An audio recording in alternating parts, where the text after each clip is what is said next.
I can't take care of your daughter, my mother said. But I raise my brother's children as if they were my own. You're on your own. I wrote as I canceled all the payments. At Christmas, my father appeared. Hi Reddit, I need to vent because I'm still shaking with rage. I'm Ines, I'm 36 years old, I'm a single mother. And I've spent the last 10 years feeling like an ATM for my family. I run the family bakery because someone had to do it, right? I pay all my mom's bills, I've lent thousands of euros to my brother who never returns anything. And I also raise my daughter Lucia alone. But what happened at Christmas, God, was the last straw. Months ago, I asked my mom for something very simple. To help me with Lucia, just pick her up from school and take care of her for a couple of hours 3 times a week. Nothing out of this world. I work all day at the bakery, paying a babysitter was leaving me broke, and besides, she was at home all the time doing nothing. You know what she told me? Ines, I already raised my children. I'm tired. Kropka. Okay, it bothered me, I shut up, paid a babysitter and moved on. But Lucia, my 7-year-old, noticed it. Mommy, why does Grandma never want me to stay with her? She asked me one night, hugging her teddy bear. I felt a stab in my chest. Grandma is old, my love, she gets tired quickly. She frowned. But she takes care of the cousins. Boom. The first time she said it, I froze. But the worst thing is that she was right. My mom might be too old to take care of my daughter, but she sure stayed with my brother's children every time he wanted to go out with his wife. And the final straw came at Christmas. We arrived at my mother's house, there was laughter, toasts, the smell of food, all normal until I saw my mom on the sofa. She had my nephew in her arms, feeding him with a tenderness that broke me in two. My other niece was perched on her legs, and she tickled them, sang to them, filled them with kisses. Lucy was on the other side of the room in a chair, watching in silence. I approached. Do you want to go with Grandma? Lucia looked down and murmured. She doesn't want me to go. I felt my heart leap out of my chest. A heat rose through my body, like when you know you're seconds away from exploding. I turned to look at my mother. She hadn't even noticed our presence, hadn't noticed Lucia. It was at that moment that something in me broke forever. I stood still, my mother, the same one who was too tired to take care of my daughter, held my nephew in her arms, caressing him tenderly. Her laughter filled the room. I looked at Lucia, she was sitting alone, hugging her teddy bear, looking down. At that moment I knew she had understood everything. I got up, went to the kitchen, took out my phone, and without thinking twice, canceled the automatic transfer I sent my mom every month. Then I blocked her number and my brother's. I took a deep breath and went back to the table. Nobody noticed anything. And there I understood they never saw me as family, only as only an ATM for them. But now it's over. After Christmas, hell began. First, total silence, not a call, not a message. A relief, I thought maybe they finally understood. How naive. 2 days later, my brother was the first to write. Brother Ines, Mom is crying nonstop. She says she doesn't understand why you hate her. You can't treat her like this after all she's done for you. I stared at the message. I felt a great frustration. After all she's done for me. Let's see what my mother has done for me. Use my money to pay her rent, her food, her whims. Tell me that it was my duty to take care of the bakery because it was Dad's legacy. Refused to take care of my daughter while practically raising my brother's children. Yes, of course, what an exemplary mother. I ignored him, but they didn't stop. My mother. Ines, how could you do this to me at Christmas? We have always supported you and this is how you pay us? What a disappointment. Aunt Rosa. Why are you humiliating your mother this way? Poor thing is sick and you do this to her. Cousin Anna. You blocked your own family for money, how low have you fallen? Ines, one after another, messages full of guilt, accusations, manipulation. The next day at the bakery, a regular customer, Dona Carmen, my mom's neighbor, looked at me with a strange expression. Ines dear, what a pity about your mother. Poor thing, how she suffers. I thought, what is she talking about? She told me that you abandoned her, that you left her without a penny. She says she doesn't have money to pay for the electricity. My stomach churned. That's not true. Oh dear, I've known you since you were a little girl. I don't know what happened, but don't leave your mother alone. I took a deep breath, counted to 3, and faked a smile. Thank you for your concern, Dona Carmen. As soon as she left, I entered the neighborhood WhatsApp group. There it was, my mother and my brother had been telling their version of the story for days. Ines became selfish and left us with nothing at Christmas. I don't know what we did to deserve this. First-class manipulation. And the worst part, people believed them. The bakery started to empty. Some regular customers stopped coming.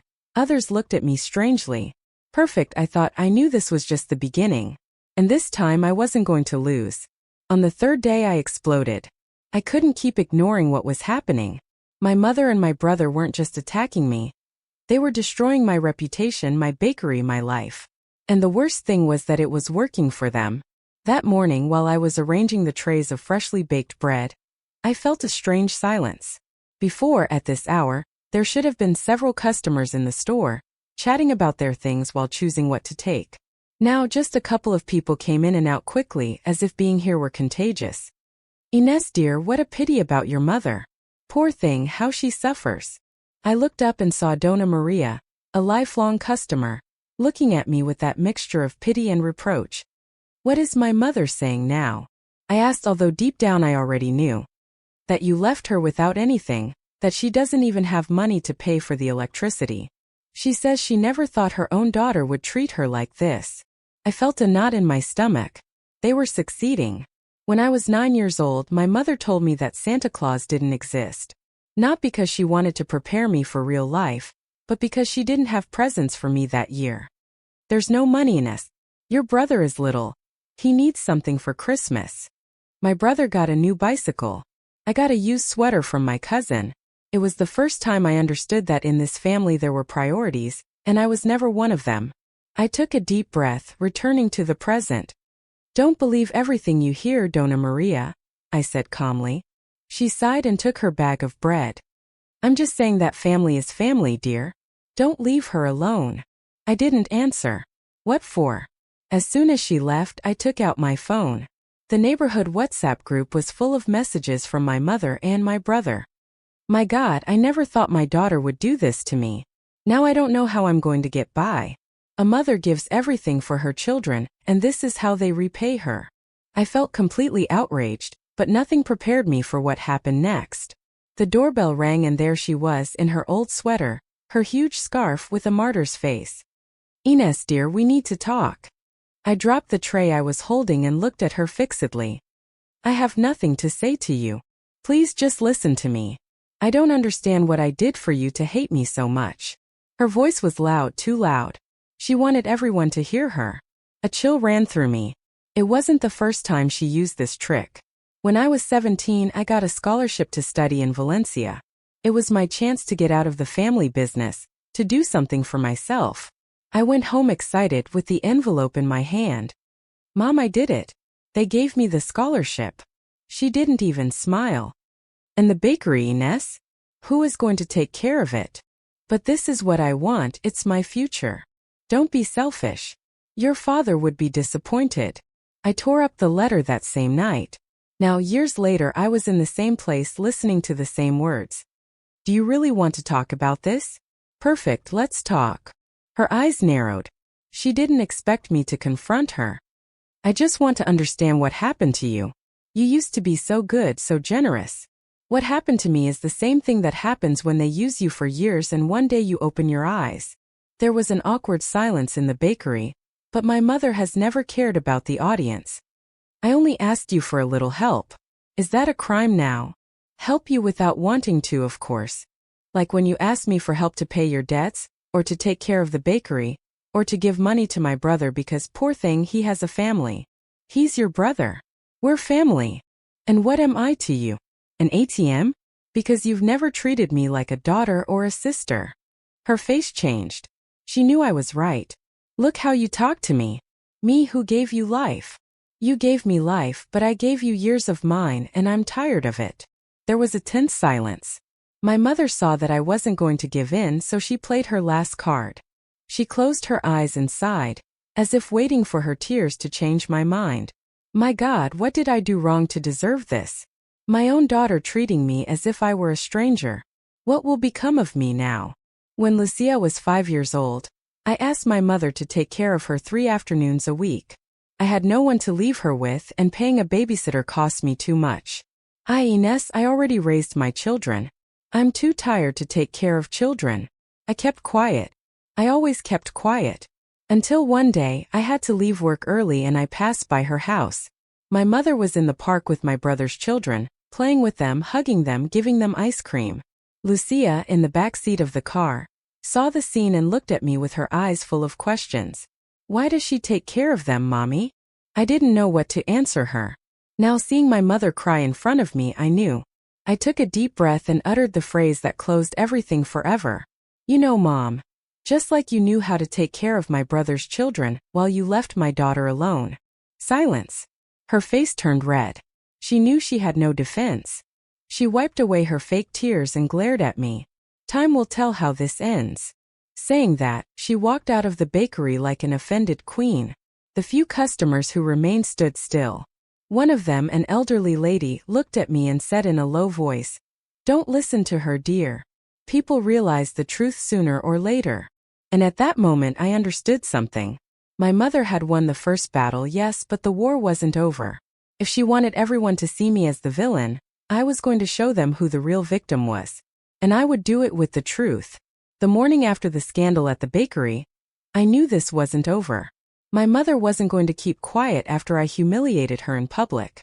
She never loses. And indeed, mid-morning my phone started to fill up with messages. Brother. What the hell is wrong with you? You made Mom cry in front of everyone. You're a disgrace. Aunt Rosa. Ines, you went too far. Your mother is devastated. How you've changed, dear. Neighbor from the neighborhood. I don't know what happened between you, but treating your own mother like this isn't right. One after another, my mother was moving her pieces. I didn't respond. I knew responding would only make me play her game. But this wasn't just family drama anymore. My mother wanted to destroy me. And the worst part was that it was working for her. I went to the market in the afternoon because I needed supplies for the bakery, but as soon as I entered I noticed the stairs. A couple of women recognized me and whispered something to each other. One even made a gesture of disapproval. Poor Señora Dolores, one murmured. She raised her daughter with so much effort and look how she repays her. I felt the rage rise from my chest to my throat. I gritted my teeth and kept walking, pretending I hadn't heard. But I heard it. When I was 9 years old, my mother used to tell me not to be capricious. Ines, good girls don't ask for things. You have to be content. So when special occasions came, I never asked for anything. But one day before Christmas, my teacher at school asked us to make a wish list. I wrote only one thing. A rag doll. That night at dinner I mentioned it timidly. Mom, if possible, this year I would like a doll. She sighed wearily. Ines, why do you want a doll? You're already big. Besides, your brother needs more important things. On December 25th, he received a remote control car. I got an old scarf. That day I learned that my wishes would always be less important than those of others. Now, seeing how the neighborhood judged me without knowing the whole story, I felt the same feeling as then, the one of knowing that no matter what I did, I would always be the bad guy. That afternoon, I decided to do something I had been putting off for a long time. I went to my father's house. I hadn't seen him in almost a year. He had always been a quiet, neutral, absent man. When he opened the door, he looked at me in silence for a few seconds before letting me in. I knew sooner or later you would come. So you already found out. Your mother has done a good job making sure everyone knows. His house smelled of coffee and old tobacco. Everything was in its place, perfectly tidy, just like him. I sat in front of him with my arms crossed. And what do you think? He sighed. I think I know what your mother is like. And I also know that for years I did nothing to prevent it. I raised an eyebrow. My father had never been a man who admitted his mistakes. When I was 14, I broke a finger playing in the park. I came home crying with my hand swollen, and my mother yelled at me for being so careless. My father just sat down at the table and continued reading the newspaper. He never said anything. He never did anything. That's why hearing him admit his guilt, even partially, took me by surprise. Then why do you let her do this now? My father rested his elbows on his knees and rubbed his face with his hands. Because sometimes it's easier to let her do her drama than to face the truth. I remained silent. He didn't say it, but I knew. He was also afraid of her. I cleared my throat and spoke firmly. Well, I'm not going to let her win. He nodded slowly. Do what you have to do, Ines. It's time. I stood up ready to leave. But before leaving, I turned and looked at him fixedly. If one day you decide to stop watching from a distance, you'll know where to find me. I didn't wait for an answer. That night, before closing the bakery, I took my phone and went to the neighborhood Facebook page. I knew that was where everyone commented. I knew that my mother had already planted her story. But I had something better, the truth. I wrote a single message. I have spent years supporting my mother and my brother. I paid their debts, I gave them everything they asked for. They owe me nothing, but they do owe my daughter. They left her aside, they ignored her, they made her feel less. And when I got tired, instead of accepting the truth, they preferred to turn it into gossip. I have nothing to hide. When you want to hear my version, I'm here. And I turned off my phone. I stared at the empty bakery. Tomorrow everyone would know who the real victim was. Because now it was my turn to make some noise. When I woke up the next morning, my phone was exploding. I opened my eyes and saw the screen full of notifications, hundreds of comments. The post I wrote the night before on Facebook had gone viral in the neighborhood. Some people supported me, others attacked me. Ines, I believe you. I always knew something was wrong with your family. I don't know what story you're telling, but your mother has always been a saint. What a shame to talk like that about the woman who gave you life. You have no heart. You don't have to explain anything, Ines. The people who want to know the truth will know it. I sat up in bed and let out a long sigh. I had spent years keeping quiet, enduring letting them use me. Now the whole neighborhood was talking about me. What I didn't expect was what happened next. When I arrived at the bakery, I saw something that left me frozen. My mother and my brother were standing right outside, talking to a group of ladies from the neighborhood, doing their usual drama. When they saw me, my mother put her hand to her chest as if her soul hurt. There she is. Here comes my daughter, the one who has left me with nothing. I didn't stop. I walked past her without saying a word. But before entering, I heard one of the women murmur, "Well, but Ines has worked all her life. If she says she was alone in this, I believe her." Bingo. My mother turned her head quickly. She was realizing that she was losing control. I went into the bakery and closed the door. I wasn't going to give her the show she wanted. But they weren't done with me. A few hours passed. I attended to the few customers who came in, ignoring the tension in the air. And then my brother arrived. The door opened forcefully, and he entered like a storm. "Can you tell me what the hell is wrong with you? Do you have any idea of the shame you're putting us through? The whole neighborhood is talking about us." I looked at him without saying anything. "About us? They're not talking about you. I only told the truth. You told your version. And now everyone thinks we're parasites. Because you are." He was silent for a second, as if he couldn't believe I dared to say it to his face. Then he smiled mockingly. "And what are you going to do now? Oh, stay alone? Because let me tell you something, little sister, family is family. We'll always be together. And you? You're going to end up with no one." There I felt something. It wasn't anger. It wasn't sadness. It was liberation. Because I realized that it didn't hurt me anymore. I had spent years believing that being alone was the worst thing that could happen to me. That if I stopped being useful to my family, I would only be left with emptiness and loneliness. But no. What I felt now was peace. I took a step towards him. "We'll see about that." My brother looked at me with frustration, waiting for me to break. But this time it didn't happen. When he saw that he wasn't going to get what he wanted, he snorted and went out, slamming the door behind him. That night when I closed the bakery, I sat in the back room with a cup of hot tea, and for the first time in years I felt light. I wasn't afraid. I didn't feel guilty. And the best part, I didn't care if my family hated me anymore. Because in the end it was they who lost me. The next morning when I arrived at the bakery, I found signs pasted on the door and walls. "Don't buy here." This woman abandoned her own mother. My mother had gone too far. But before I could react, Donna Marta, a lifelong customer, tore down one of the signs with fury. "This is a disgrace. I know who Ines is and I'm not going to allow this." Several neighbors did the same. My mother was losing control of the story. At noon, I received an unexpected call. "I'm a journalist from the Alicante newspaper. We want your version of the events. I was shocked. The story was no longer just neighborhood gossip. Tell me when and where. If my mother wanted to play dirty, I was going to tell the truth publicly. That night, my father showed up at the bakery.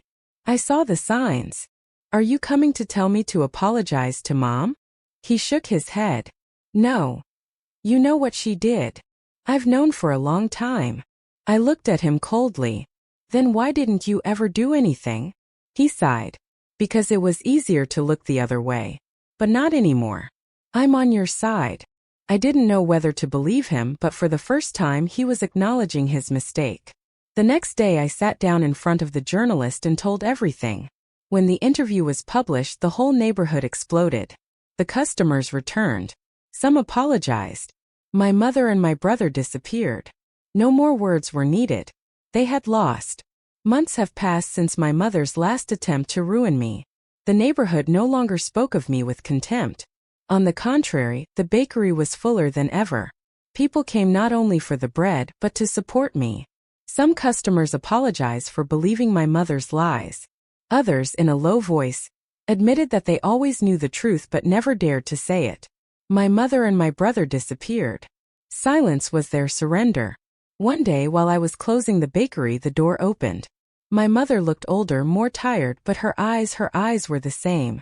Hello, daughter. I stood at the entrance without saying anything. I've been sick. I thought we could talk. There it was, the last attempt at manipulation. Before, I would have felt guilty, I would have hesitated, I would have wanted to help. But not now. I looked at her calmly. No. Her expression changed. Ines, I'm your mother. You can't treat me like this. I smiled calmly. Maybe someday we can talk. But not today. When I got home, I took off my jacket and saw Lucia on the sofa, curled up with her teddy bear.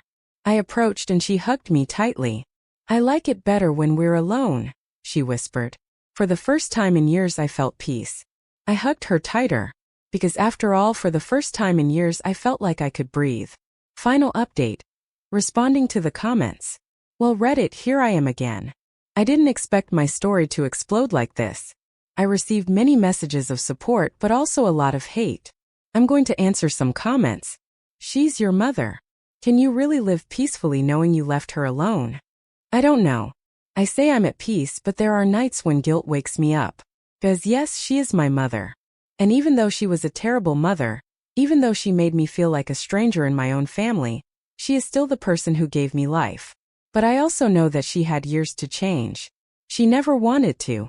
You're playing the victim. Your mom just wanted you to be a good daughter. Good daughter? If that means emptying my bank account, accepting that my daughter is worth less than my brother's children, and working myself to exhaustion for them, then no, I'm not a good daughter. But if being a good daughter means setting boundaries and respecting myself, then yes. You're going to regret it when it's too late. Maybe. But I also know this. I've spent too long forgiving them. I don't know what will happen in the future. Maybe someday I'll give them a chance, but it will be on my terms. I'm no longer the daughter who paid and kept quiet. Now I'm the daughter who learned to say no. This is all. Ines out.